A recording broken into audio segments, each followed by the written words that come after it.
right. Good morning, everybody. Today is Thursday, September 22nd, 2016. And this is Before the First Cup of Jules here on UCY.TV. Happy Thursday, everyone. It is a sunny 66 degrees and very pleasant here in upstate New York, though I do see it looks like that rain is on the way. So where do we leave off yesterday? We titled the show Voices in Your Head, Microwave / Terahertz frequencies and molecular scanners. And we had really gotten into some very surprising technologies that appear to be spinning out of mad science gone mad, and of course all in the name of the military and keeping you safe. These millimeter wave scanners have been in use since the, I would say, mid 2000s. They all first started with good old Chertoff, former head of the DHS. After 9/11 and Katrina, and they put these millimeter wave scanners into all the airports. These were known as the naked body scanners. There were lots of issues over civil liberties. They decided they were going to put in software to be able to cover up the naughty bits. So TSA agents couldn't be swapping your nudie millimeter wave scanned pictures around on the TSA network. But they're doing a lot more with millimeter wave than just doing nudie scans and looking for explosives at airports. We found out, we looked at some of the things that are going on up in space. We have the CubeSat project, and there's all these different agencies that are launching these little CubeSat satellites, all in the name of getting internet to every part of the globe, to connect every device as part of the Internet of Everything. And to help that along, we're going to have the Air Force plasma bomb the sky to be able to increase radio reception so every little detail of the Internet of Everything will be able to connect. And I'm trying to find here, I had a story queued up yesterday. Thank goodness this week is almost over. It's been so hectic. I don't know. We had a story here somewhere about the CubeSats, but I guess we'll have to, if while I'm talking I'll see it, I will break in with breaking news. But these CubeSats, not only were we going to have the Air Force doing stuff with these, but NASA had offered to release any CubeSats, 10 by 10 by 10 centimeter little satellites that'll be able to make this wireless mesh in the sky, utilizing technologies such as millimeter wave and 5G, to be able to connect anything and everything and do real-time statistics, real-time commands, real-time monitoring at all times of things on the ground, including people, machinery, street lights, smart homes, smart whatever you want. This is part of this closing of the bag to any privacy ever again, is what is actually happening here. And one of the things that we discovered is that these technologies are being studied by the military, by healthcare, by Homeland Security. There's all kinds of different things that you can do with millimeter wave. And a few of the big universities had done some presentations back a while ago that we had looked at. And this one was a Microsoft presentation. I just wanted to hit the very beginning of this. This is the one that was out of the University of Wisconsin-Madison. We talked about this a couple days ago, just briefly. It says features of millimeter wave networks. There is an abundant spectrum. And, of course, that's what's so exciting because we need to be able to open it up to high speed. We had discovered that it was going to be up to a gigabit per second. They were, of course, trying to sell this as how wonderful if we were using 5G with a millimeter wave booster as part of this new Google autonomous, sky-bending, solar drone internet that they want to beam down all over the planet, you would be able to get a gigabit per second upload, download, to be able to, of course, do movies on your mobile device out on a mountaintop in Africa or wherever in the Rockies. You'd be able to get HD virtual reality real-time beamed down to your head. You can do, of course, real-time mobile syncing, your phone to be able to buy things or wave it at a door, and soon to be the little implantable in your hand. Boop. Your magic powers will all be getting their signal from the sky. They'll be able to also scan for things remotely. They'll be able to look for explosives we discovered. They'll be able, with Terahertz radiation at airports, to scan you with laser. We did that. And tell what you had for breakfast. By one molecule. One single molecule on your lip. From 50 meters away. And remember, that was already in 2012, so who even knows where they are at today? The U.S. military has made strides in developing lasers, microwaves, and other energy-directed weapons, and they could use them more wisely, top armed force officials and U.S. lawmakers told an industry conference on Tuesday. The officials, and this was June of 2015, officials described the weapons in various stages of development and testing by the U.S. Navy, Marine Corps, Air Force, Army, but said more work was needed to scale the technology up for larger weapons, develop tactics for their use, and ensure sufficient funding. Now, another thing that we've been seeing, I don't know if anyone saw, but they declared an emergency in North Carolina last night because of the riots going on in Charlotte. Another unarmed person was killed by an itchy trigger finger. People are pissed off. They called out the National Guard.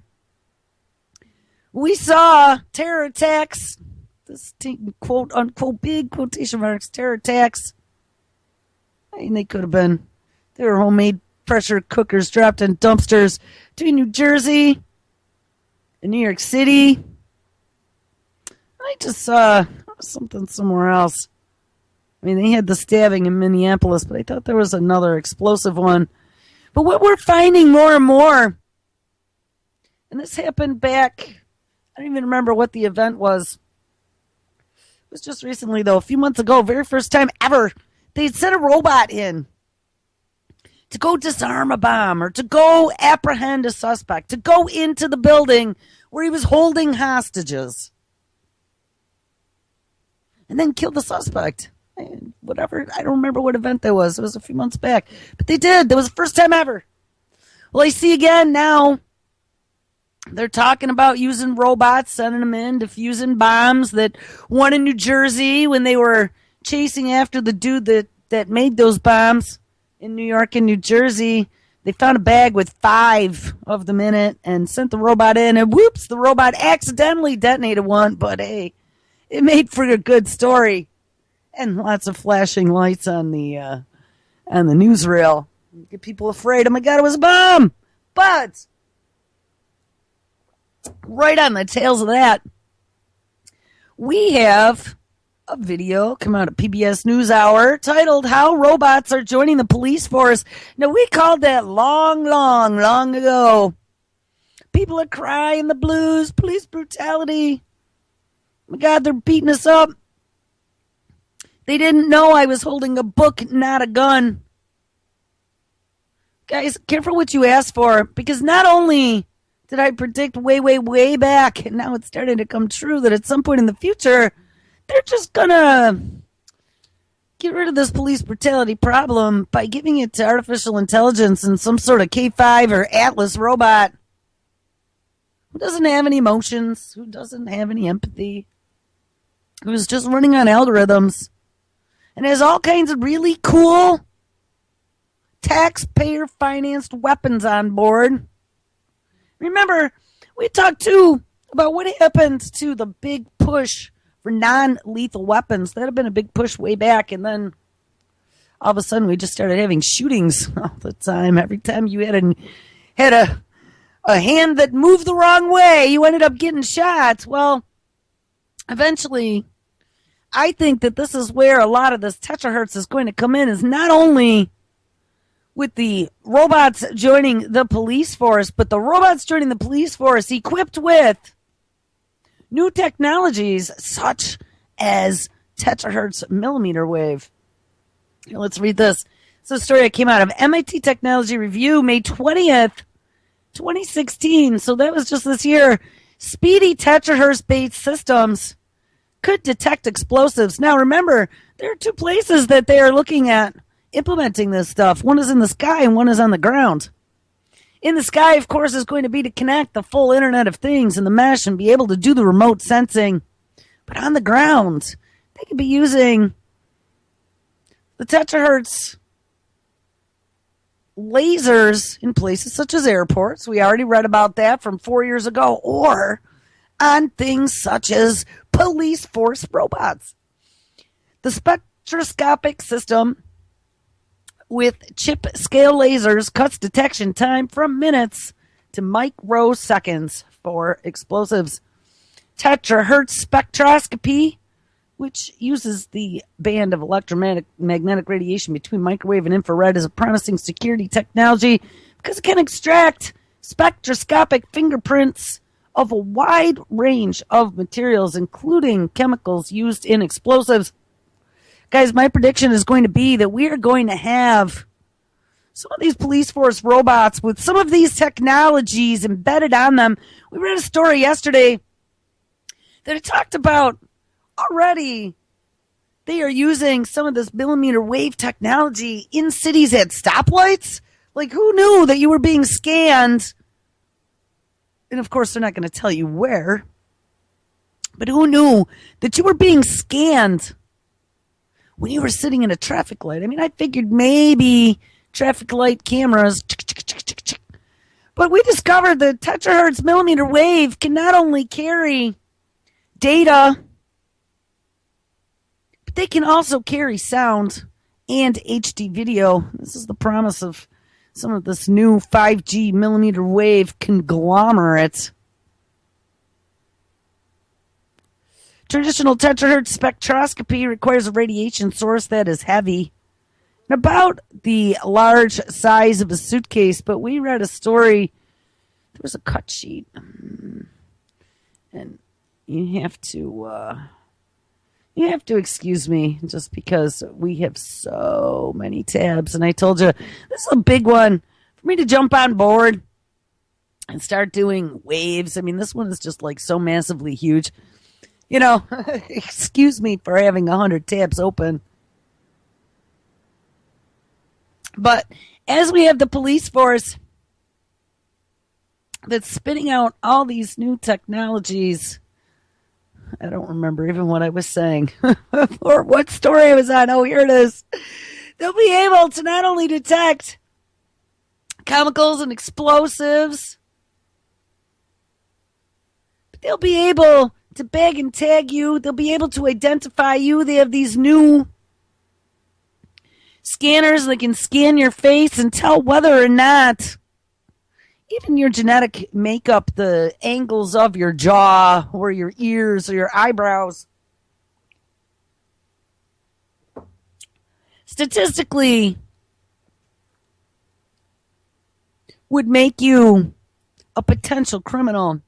And that was some Israeli technology that they were working on.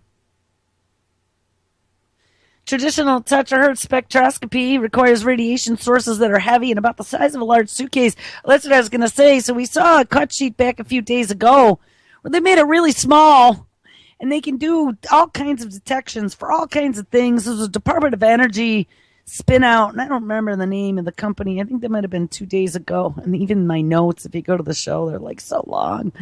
Trying to find anything is absolutely impossible. But they're not the size of a suitcase anymore, so don't you worry about that.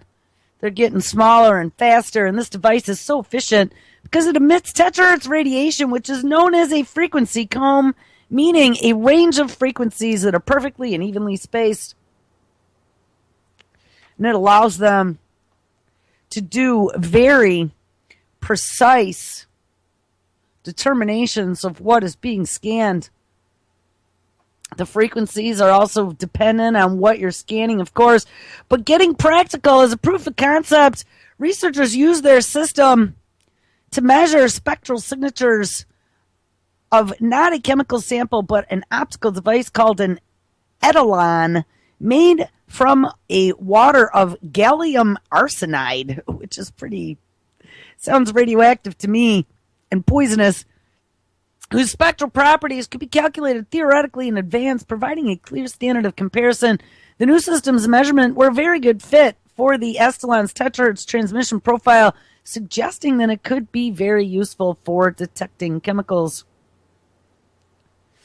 Because they use these very inventive phase correction techniques, and this is how they do these waves to be able to get more accurate, they've demonstrated that even with pulse sources, you can extract data that is reasonably high resolution, and that is exactly what they want. They want to be able to very accurately determine what they are looking at a distance. Pretty soon in the future, not only are you going to already be scanned, bagged, and tagged before you ever see a police officer, but I think that might become something of the future. Get out of the car, please. Stand still for your scanning. There won't need to be a search warrant. That was one of the questions that we ran across yesterday. Where is the informed consent? Where's your protection of privacy as you're getting scanned in every airport with these Terahertz lasers that are able to determine what you had for breakfast? What if you don't want the world to know that you like salmon squished on toast? Or my mother used to eat the sardines. Here's a story from 2010.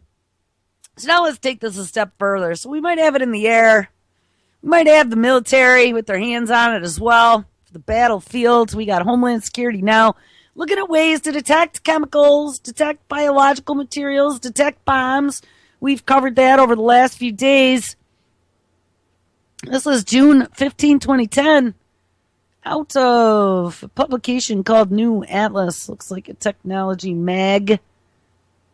Millimeter wave TV camera sees through smoke, fog, and even walls. Yes, even walls. We talked about that a few days back.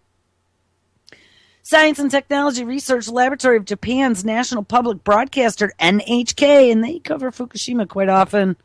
I deal with NHK when I do my Fukushima news, has developed a millimeter wave TV camera that operates under the same principle as radar, taking images using radio waves instead of visible light.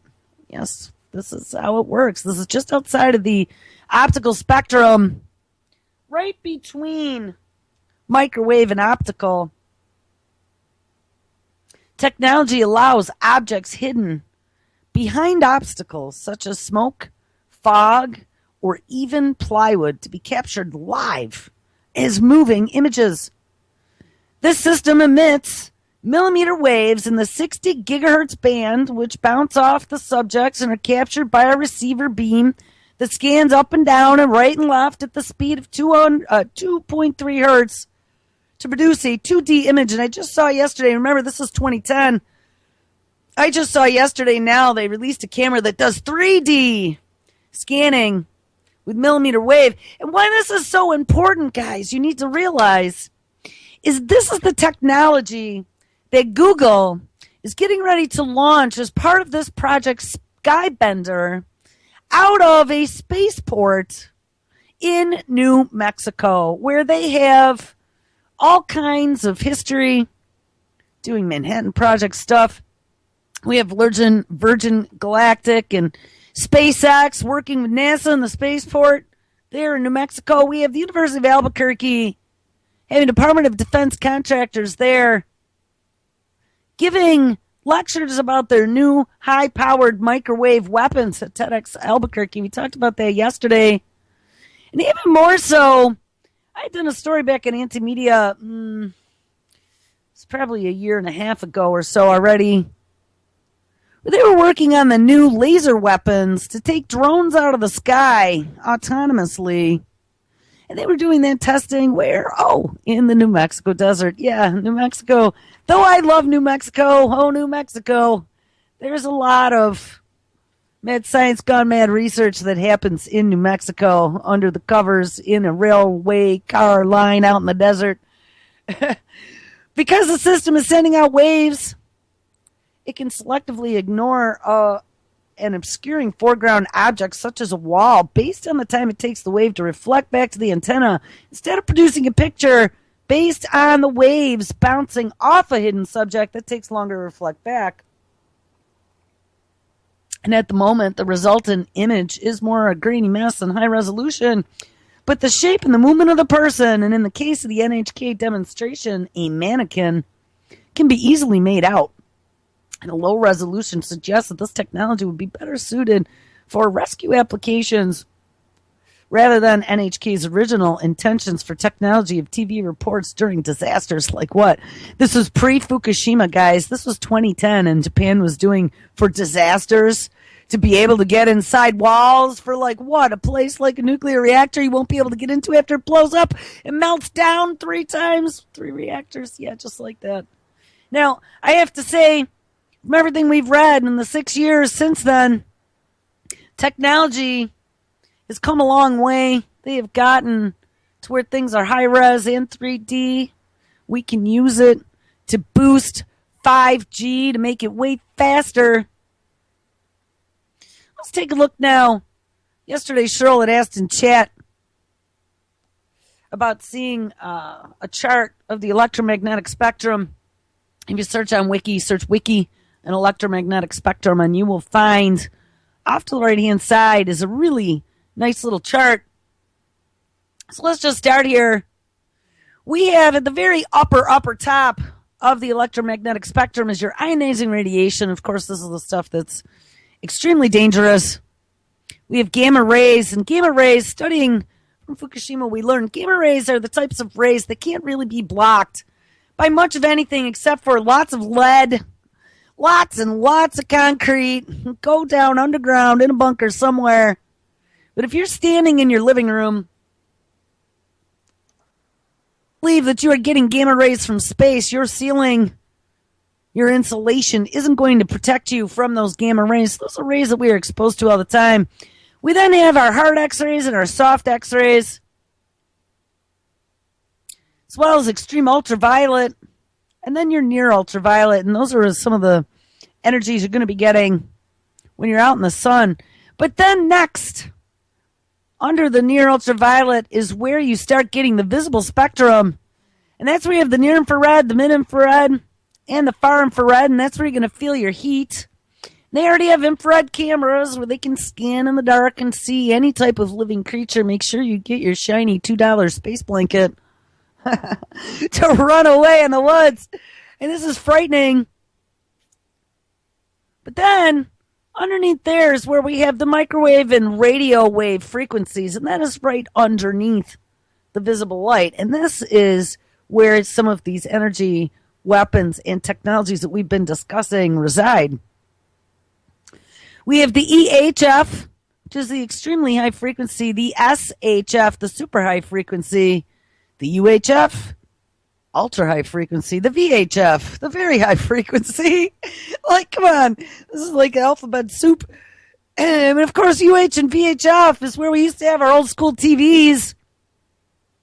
Isn't that where we used to get like the channel 29? That was one of our, I think it was UHF, right? Isn't that what it was? Maybe it was VHF. We used to be able to watch some special TV besides the broadcast ABC, CBS, NBC. But I'm thinking that the 300 gigahertz to the 30 gigahertz, the extremely high frequency to the super high frequency, is where we're talking about right now. And that is where this, I found that document I was looking for before. That is where this millimeter wave resides. Millimeter wave is between 30 gigahertz and 300 gigahertz. Submillimeter wave in the terahertz range is between 300 gigahertz and 3 terahertz.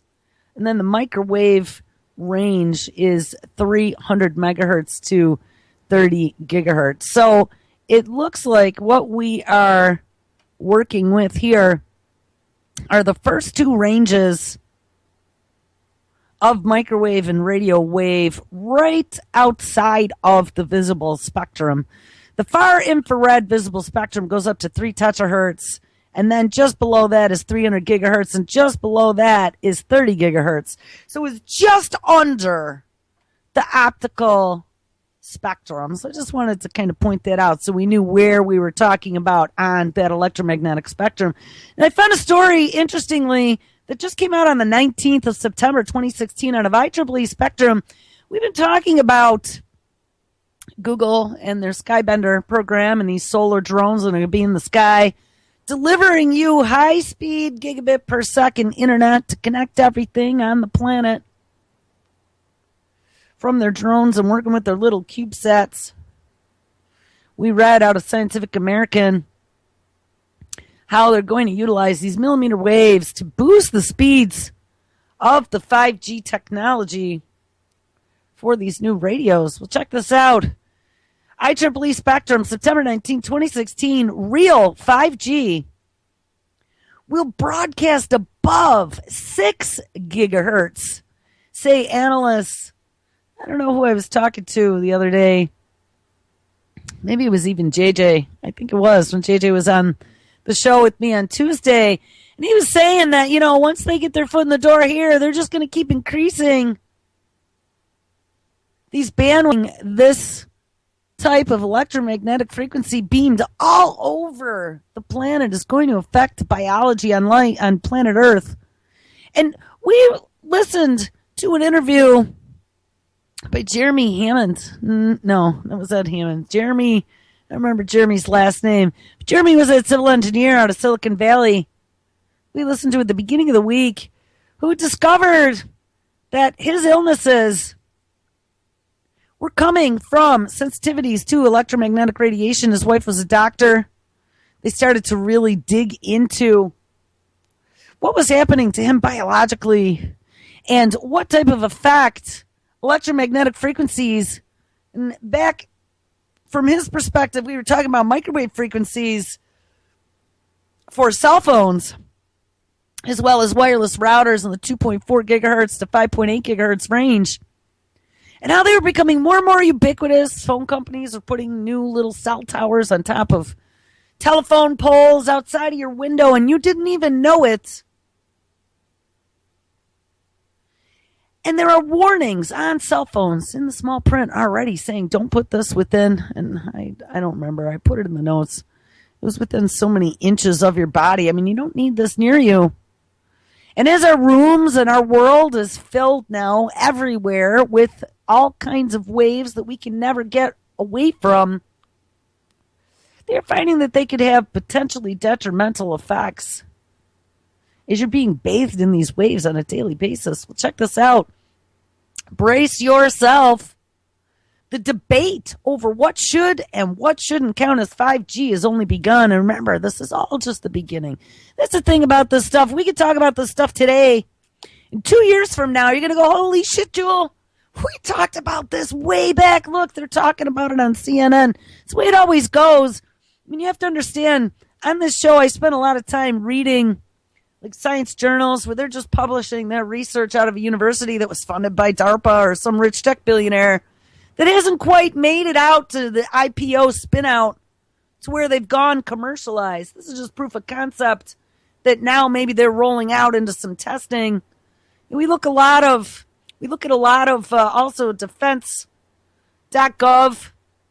and some of the other defense publications that are talking about some of the new technologies, R&D that's going on.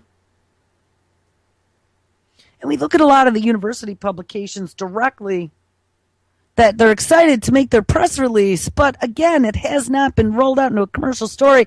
And that is why, time and time again, something that we've talked about way back when when it finally comes out in the mainstream, you're like, oh, I already know all about this. Jill talked about this on her show. Which is a good thing, because we're doing a primer, but it's a bad thing, because you have to remember, like they've said many, many times, the stuff that's coming out now, they've already had for a long time. This isn't stuff that's brand spanking new. We discovered back a few days ago in one IEEE Spectrum article that they've actually been using millimeter wave and terahertz back since the 50s. They were using them for outer space. They've been using them to do spectroscopic discoveries on heavenly bodies, such as the moon and Mars. And now they're going to turn them back toward Earth and start utilizing these technologies not only to surveil and connect things, but to be able to have a connection to everything. Brace yourself. The debate over what should be and what shouldn't be considered as 5G has only begun. Defining the next generation of wireless networks is complicated, partly because engineers are developing so many exciting technologies at once. Ding, ding. Disruptive technologies, people. Remember, ready to take that bowl and flip it upside down on its head. With everything that we know and love today, it's all going to be very, very different in the not too distant future. But they have yet now to agree on a standard by which 5G networks will operate. Within that murkiness is plenty of room for disagreement over how and where 5G will emerge. But Stephanie Terrell, an analyst at IHS Markit, recently weighed in by criticizing the use of 5G to describe a sub-6 gigahertz development in the research notes. Radio waves in the sub-6 gigahertz range are considered the most desirable among carriers for delivering cellular signals because they can penetrate materials such as concrete and glass. Ding! Concrete and glass. Two ranges in particular, and of course that's good because you could be inside of a building. Like with your 802.11, it doesn't work very well through concrete walls. If you're in a basement and you're trying to get wireless, it might be spotty, depending on where you are. You might need a booster because it doesn't penetrate concrete block very well. Same thing with your cell phone. 4G still seems to have a little bit of a problem when you're inside buildings. I know a lot of my friends that upgraded to 4G complain because the only time they can really make calls is if they go outside. Don't worry about it, because 6G, 5G that's running on sub 6G is coming. And they'll be able to go through glass and concrete like cutting butter with a knife. Two ranges in particular, frequencies around 800 megahertz and 1.9 gigahertz have long dominated the U.S. cellular landscape, and that must be maybe some of the older 3Gs. But these frequencies are becoming crowded as more and more users consume data and more devices come online, and a bevy of other consumer technologies, including Wi-Fi, Bluetooth, microwave ovens, and satellite radio, operate at frequencies between 1.9 gigahertz and 6 gigahertz. And I told you, that's the 2.4 gigahertz that your microwaves and your 802.11 routers work on, and now the new 5.8 gigahertz. Those are the newer wireless routers, as well as some of your cordless phones. They did 2.4, 900, 2.4, and 5.8 as well. And back in the old days, you turn on a microwave oven and all of a sudden your wireless connection went down at dinner time. That's exactly why, because they are sharing some of the same frequencies. So carriers have begun to browse higher frequencies for open bands that they can co-opt for cellular use.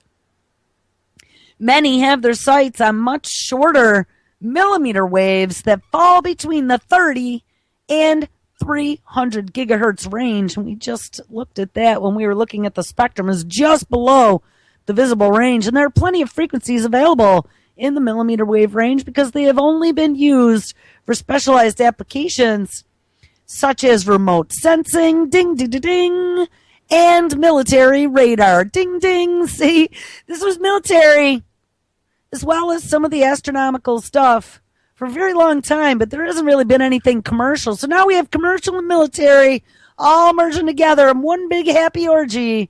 We're going to let places such as Verizon and Google utilize these new frequencies, but waves at these frequencies cannot travel as far or make it through as many obstacles. So many companies and researchers are still figuring out what do we mean to integrate them into the future 5G networks. Obviously, the low latency and high bandwidth stuff like AR and VR, augmented reality and virtual reality, will definitely benefit from millimeter wave. Ding, ding. This is 24/7. Put your goggles on and plug into the Matrix type stuff. But the way the technology works right now is still pretty power hungry and requires a complicated array of antennas. But hey, if we plasma bomb the sky to be able to boost radio reception, that's what I'm thinking. They already said that was part of that plan, is to be able to boost reception for some of these new little CubeSats that are going to be doing this stuff in the sky. Given the situation, it is not surprising that carriers are also focused on finding more efficient ways to deliver data on lower sub-6G frequencies. And they are improving their networks through technologies such as MIMO, which is multiple input, multiple output. This is where they do that optiplex type stuff, in which carriers add antennas to existing 4G base stations to handle more traffic from more users at once. And in fact, some companies have begun to concentrate their 5G efforts on kinds of sub-6 gigahertz improvements. Chinese smartphone manufacturer Huawei, and we've talked about Huawei before. Huawei isn't just a Chinese cell phone manufacturer. Huawei was the company that started making network components way back when that Cisco cried foul that Huawei was bootlegging their code and putting out routers that were just like theirs, circumventing copyright laws. And they just copied and pasted their code. I don't know. They had a big legal battle for a long time. I think they settled that finally. But Huawei has kind of moved right into the global new world surveillance order anyway. I don't know if they've really gotten friendly with us, but absolutely we've paid attention to them. I don't believe that any of the federal government is part of the FBO.gov federal contracts that they do for hardware and equipment. I don't believe Huawei is an approved vendor for any of our federal agencies because of the worries of them spying on communications through chips or whatever they want to put into their equipment. But Qualcomm also recently announced a new 5G radio prototype focused on the same batch of frequencies. The only advances at higher frequencies, those above 6 gigahertz, should count as real 5G because they would represent a paradigm shift for improving data rates and latency for future wireless networks. And they argue that sub-6G improvements incorporated into existing 4G and 4G Lite LTE networks are simply business as usual. The matter of what counts as 5G is not just a theoretical debate. It could have real impact on the trust that consumers place in carriers. And in the future, we're going to have to deal with that.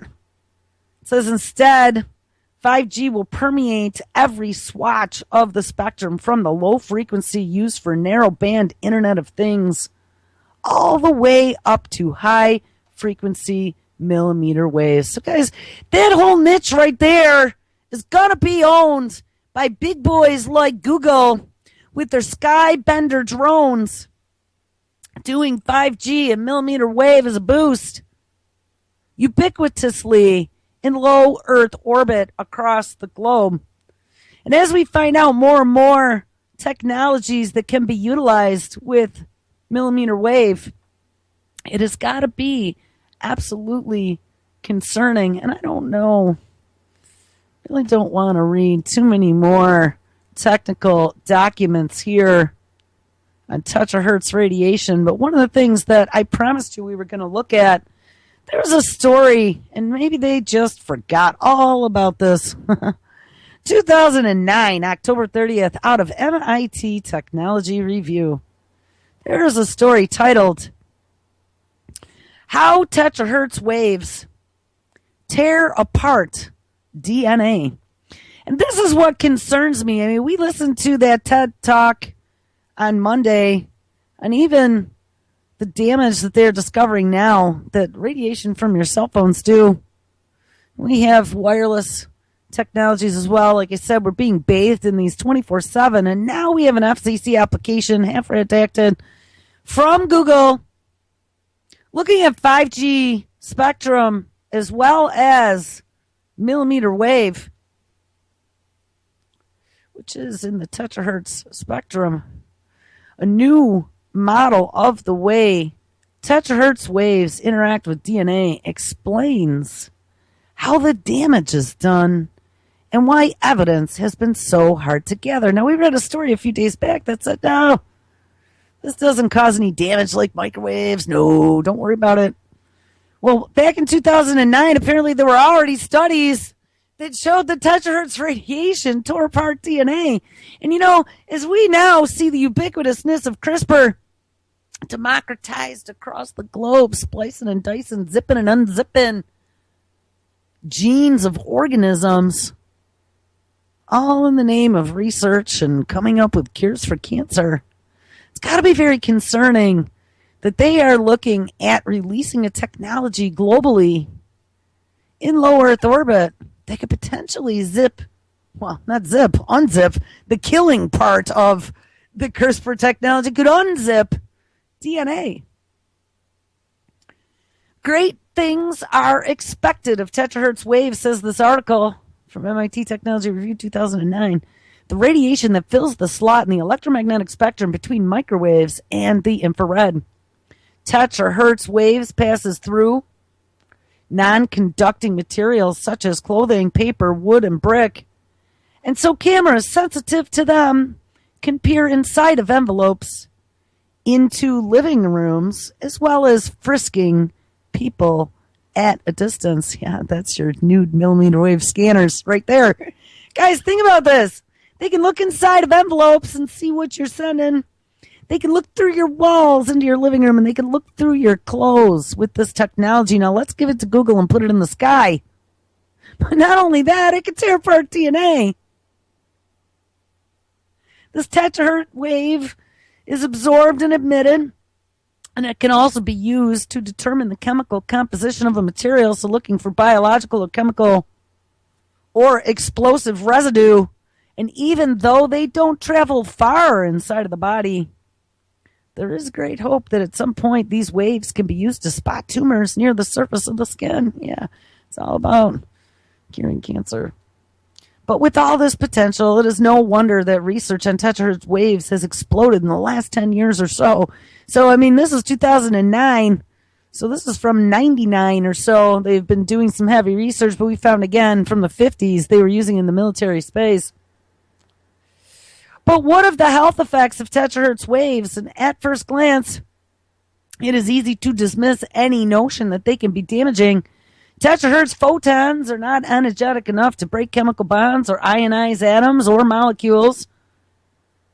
And the chief reason why high energy photons such as X-rays and UV are so bad for us, but could there be another mechanism at work? Now remember, we already read that story yesterday and the day before from 2012 telling you about the lasers using terahertz at airports to scan you to determine whether or not you have any type of residue on you that could be criminal or indicate that you might be a terrorist. Well, listen to this. The evidence that terahertz radiation damages biological systems is mixed. Some studies report significant genetic damage, while others, although similar, showed none, says Boyan Alexandrov at the Center for Nonlinear Studies at Los Alamos National Laboratory in New Mexico. Hey guys, this is all coming back to New Mexico, it seems. It's got to make you wonder why. Of course, you got Los Alamos connected directly to the Manhattan Project. That's where it always comes back to, it seems. All of it. Every single bit of it. I could tie back, beep, to those very projects.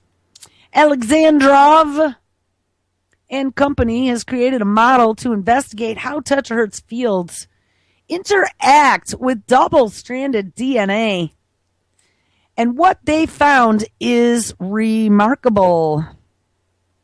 They say that although the forces generated are tiny, reasonable effects allow terahertz waves to unzip double-stranded DNA. Now, this is exactly what CRISPR was doing, creating bubbles in the double strand that could significantly interfere with processes such as gene expression and DNA replication. And that is just a jaw-dropping conclusion. It also explains why the evidence has been so hard to garner. Ordinary resonant effects are not powerful enough to do this kind of damage, but non-linear resonances can, and these non-linear instabilities are much less likely to form, which explains why the character of terahertz genotoxic effects are probabilistic rather than deterministic, says the team. Lots of techno babble in the way they cite that. I mean, long and short of the story is they've found evidence that it can unzip DNA strands potentially in 2009. But let's just go right ahead with it. Let's put it ubiquitously out there and stick it in the sky and beam it down on the ground and just see what happens. Says this should set the cat among the pigeons. Of course, terahertz waves are also part of the natural environment, just like visible and infrared light. But a new generation of cameras are also set to appear that not only record terahertz waves, but also bombard us with them. And if our exposure is set to increase, ding, ding, ding, what I've been saying, this question urgently needs answering. And we need to know the level of terahertz radiation exposure that is safe. So there you go, guys. I mean, pretty scary supposition there. In 2009, they had already found that there were potential damaging influences that could happen from being exposed to these frequencies. And not only that they could literally unzip our DNA. But how wonderful, because we have all this new mad science gone mad medicine that's running around out there talking about gene editing people on a mass scale and doing genetic therapies in the name of curing cancer, utilizing a CRISPR technology that can zip and unzip and zip DNA strands. So think about this just for 1 second. Stretch your brain a little bit.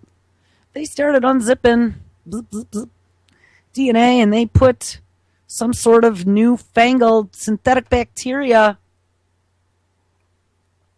that's been CRISPR'd into your food or into your water even to get it across that blood barrier into your system so it could directly interact with your DNA. Or let's say, oh my God, they just detected some biological agent in your city.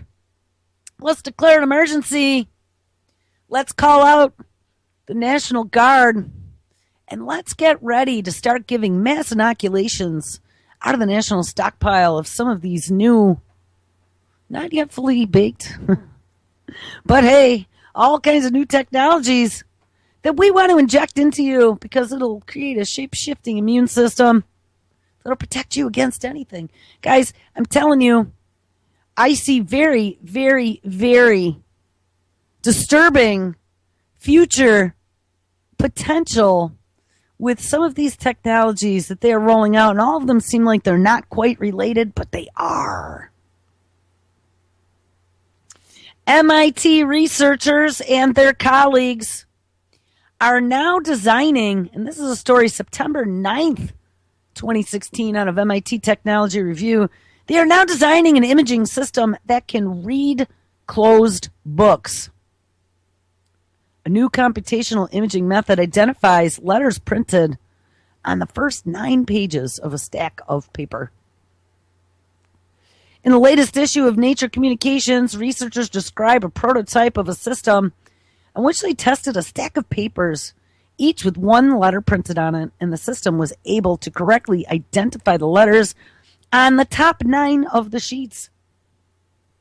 The Metropolitan Museum of Art in New York showed a lot of interest in this because they want to, for example, look into an antique book that they don't even want to touch, says a research scientist at MIT Media Lab and corresponding author on the new paper. He adds that this system could be used to analyze any materials organized in thin layers, such as coating on machine parts or, of course, pharmaceuticals.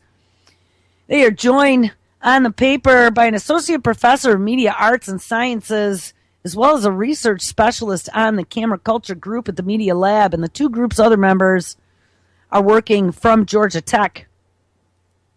MIT researchers developed the algorithms that acquire images from individual sheets and stacks of paper.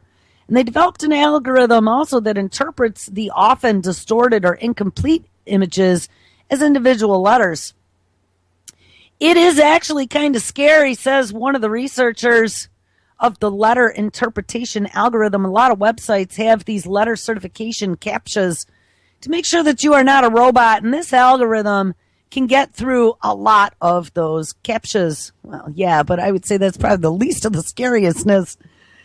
This system uses, yes, this very same technology that we've been talking about, Terahertz radiation, a band of electromagnetic radiation between microwaves and infrared, which has several advantages over other types of waves that can penetrate surfaces, such as X-rays and sound waves. Terahertz radiation has been widely researched for use in security screening because different chemicals absorb different frequencies of terahertz to different degrees, yielding a distinctive frequency signature by each. But by the same token, terahertz frequencies can distinguish between ink and blank paper in a way that X-rays can't. They can also be emitted in short bursts that the distance that it has traveled can be gauged from the distance between its emission time and its time at which it is reflected. In the researchers set up a standard terahertz camera emits ultra-short bursts of radiation, and the camera's built-in sensor detects their reflections. While most radiation is either absorbed or reflected, some bounces off. And one of the tasks of the MIT researchers' algorithm is to filter out all the noise. And once they filter out the noise, they can start reading things on a page. At the moment, the algorithm can correctly deduce the distance from the camera to the top 20 pages in the stack, but past that depth of about 9, the imagery reflected is so low that the differences cannot be determined. Terahertz imaging is relatively young. However, the researchers are constantly working to improve the accuracy and the power of the radiation sources, so deeper penetration should be possible. Guys, they want to make this as small and as powerful and as long-ranging as they possibly can to be able to utilize in the name of national security from low Earth orbit. I'm telling you, that is what this is all about. This is such a promising new surveillance technology. It's wonderful. So much work has gone into terahertz technology to get the sources and detectors working with big promises for imaging new and exciting things, says Laura Waller, an associate professor of electrical engineering and computer science at California, Berkeley. Of course, that's where Jennifer Dauda is as well. Ding, ding, ding, ding, ding, ding, ding. Jennifer Dauda, one of the grand mammies of CRISPR. So as we find out that they've done research already to discover that terahertz could unzip DNA, don't think that Jennifer Dauda probably doesn't know about that. I would have to say that since a lot of that research was going on at Los Alamos, which is fully connected to that whole range of University of California system there, college system, they fully 100% are aware of things that terahertz can do. This work is one of the very first to use these new tools, along with advances in computational imaging, to get a picture of things that we could never, ever see before with optical technologies. And now we can judge a book through its cover. Yes. Or a person through its clothes. Or a letter through its envelope. Or, give you really fast connectivity for your cell phone so you can download movies in a split second. And wear your real-time VR goggles with signals beamed down from space. This is horrifying, people. So as we march forward with this technology that nobody is watching the store.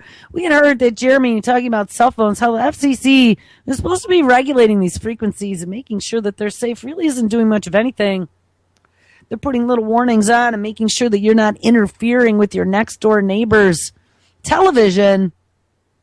But they're not watching the store as to potential damage that this could be doing to our bodies as we are bathed in these electromagnetic frequencies on a 24/7 basis from the sky.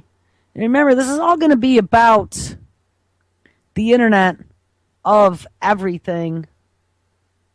And they will be able to connect all kinds of surveillance devices to this new network.